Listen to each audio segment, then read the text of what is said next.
13वीं शताब्दी के प्रारंभ में जेरूसलम की पवित्र भूमि पर दूसरा लैटिन साम्राज्य स्थापित करने के लिए यूरोपीय ईसाइयों द्वारा करीब 30,000 बच्चों को धर्म युद्ध के लिए भेजा गया था, मुसलमानों से जेरूसलम शहर वापस पाने के लिए। इस ऐतिहासिक घटना को चिल्ड्रंस क्रूसेड कहा जाता है। जेरूसलम को यहूदी, ईसाई और इस्लाम तीनों ही धर्मों में एक बेहद पवित्र स्थान माना जाता है। ईसाइयों का मानना है कि ईसा मसीह ने यहीं अपनी शिक्षाएं दी थीं, यहीं उनकी मृत्यु हुई और उन्हें यहीं दफनाया गया। मुसलमानों का मानना है कि मोहम्मद साहब अपनी रात्रि यात्रा के दौरान मक्का से जेरूसलम आए थे और सभी पैगंबरों की आत्माओं के साथ उन्होंने यहाँ प्रार्थना की थी। 30,000 बच्चों को यह कहकर युद्ध के लिए मनाया गया था कि इस युद्ध में गॉड उनकी रक्षा करेंगे, जेरूसलम की पवित्र धरती को वापस पाने के लिए, और उन्हें इस युद्ध में कोई भी नुकसान नहीं पहुंचेगा। लेकिन नतीजा ये हुआ कि ज्यादातर बच्चे या तो मारे गए या फिर उन्हें गुलामी करने के लिए बेच दिया गया। मिस्टिफाई हिस्ट्री टीवी के एक और नए वीडियो में आपका स्वागत है। इस वीडियो में आप इतिहास से जुड़ी 14 ऐसी बेहद विचित्र और आश्चर्यजनक बातें जानेंगे जो आपने इससे पहले तक शायद ही सुनी होंगी। सो वीडियो में अंत तक जरूर बने रहना। नंबर 13, 500 BC में पर्सिया के राजा कैम्बिसेस सेकंड के शासनकाल के दौरान सिसमनेस नाम के एक जज ने रिश्वत लेकर एक गलत फैसला सुनाया, और जब राजा को इस बात का पता चला तो उसने उसे तुरंत ही गिरफ्तार करवा लिया और उसके जिंदा रहते ही उसकी खाल को उसके शरीर से उतारने की सजा सुनाई। सजा से पहले उस जज से पूछा गया कि उसकी अंतिम इच्छा क्या है, जिस पर जज ने अपनी जगह अपने बेटे ओटेंस को अगला न्यायाधीश बनाने की मांग की। इसके बाद राजा ने यह आदेश दिया कि जज की उतारी गई खाल से ही नए जज की कुर्सी बनाई जाए, जिस पर उस जज के बेटे को बैठना था। राजा के ऐसा करने का मकसद यह था कि जब जज का बेटा अपने ही पिता की खाल से बनी कुर्सी पर बैठेगा तो उसे हर वक्त यह एहसास रहेगा कि रिश्वत लेने का अंजाम क्या होता है, और यह डर उसे हमेशा ईमानदार बने रहने के लिए मजबूर करता रहेगा।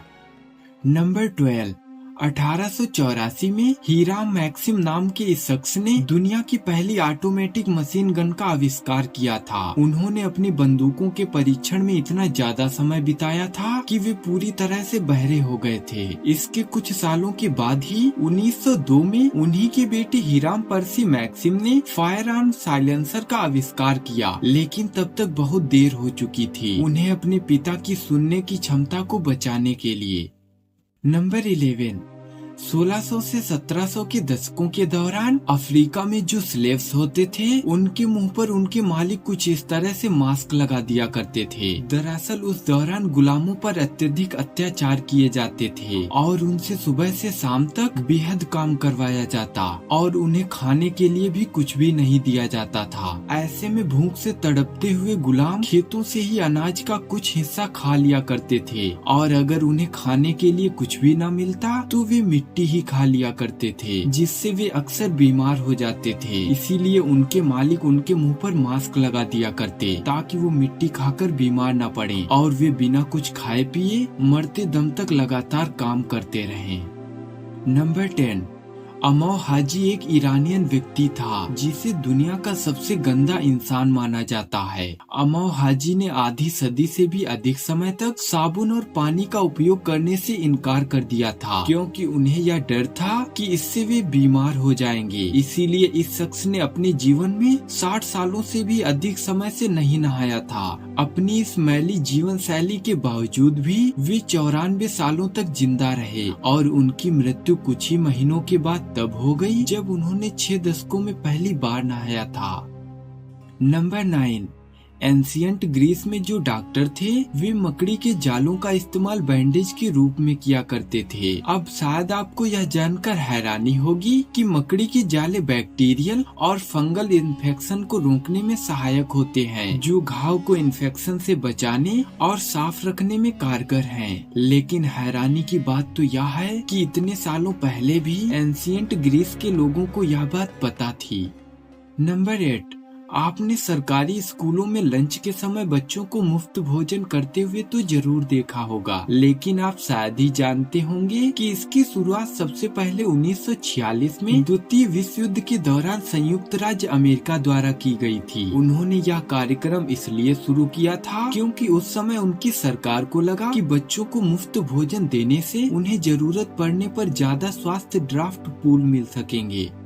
नंबर 7, सोवियत सोल्जर्स पहले सैनिक थे जिन्होंने सबसे पहले जर्मनी में यातना शिविरों को नाजियों के चंगुल से मुक्त करवाया था। 23 जुलाई 1944 को उन्होंने सबसे पहले मैचडने कंसंट्रेशन कैंप को मुक्त करवाया। वहां सोवियत सोल्जर्स ने बर्बरता और दहशत की जो तस्वीर देखी थी उसे देखकर उनके रोंगटे ही खड़े हो गए। हैवानियत की जो तस्वीर सोवियत सोल्जर्स ने वहां देखी थी उसके बारे में जब उन्होंने दुनिया को बताया तो ज्यादातर लोगों ने उनकी बातों पर विश्वास करने से ही इनकार कर दिया। यानी कि दुनिया को इस बात की बिल्कुल भी खबर ही नहीं थी कि जर्मनी और जर्मन शासित राज्यों में यहूदियों के साथ कैसा बर्ताव किया जा रहा है।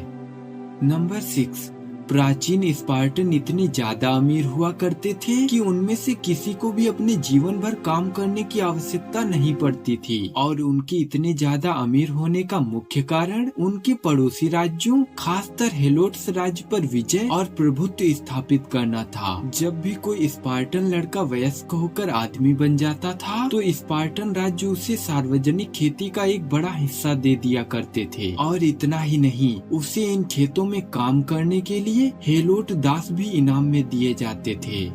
नंबर 5, 1990 की महामंदी के दौरान रूस में जो अध्यापक होते थे उन्हें सैलरी के रूप में रूबल्स की बजाय वोदका की बोतलें दी जाती थी।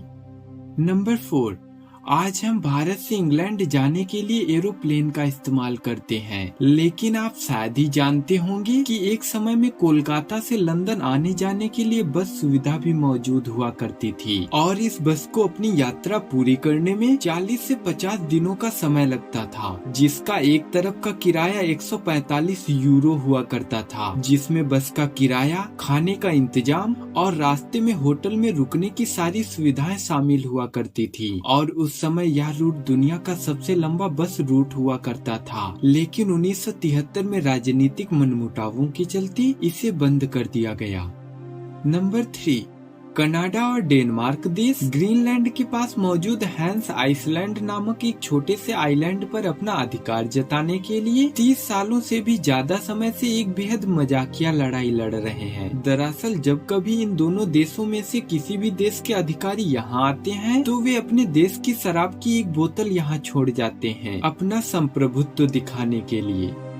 नंबर 2, आज के समय में हम पेंसिल से लिखे गए किसी भी वाक्य को मिटाने के लिए रबड़ का इस्तेमाल करते हैं, लेकिन शायद आपको जानकर हैरानी होगी कि रबड़ के आविष्कार से पहले पेंसिल की लिखावट को मिटाने के लिए ब्लेड का इस्तेमाल किया जाता था। नंबर 1, बहुत से लोग पहिए को इतिहास का सबसे बड़ा आविष्कार मानते हैं, लेकिन पहिए का आविष्कार वास्तव में नाव, सिलाई की सुई, रस्सी, ऊनी कपड़े और यहाँ तक कि बांसुरी के आविष्कार से भी कई हजारों साल बाद हुआ था।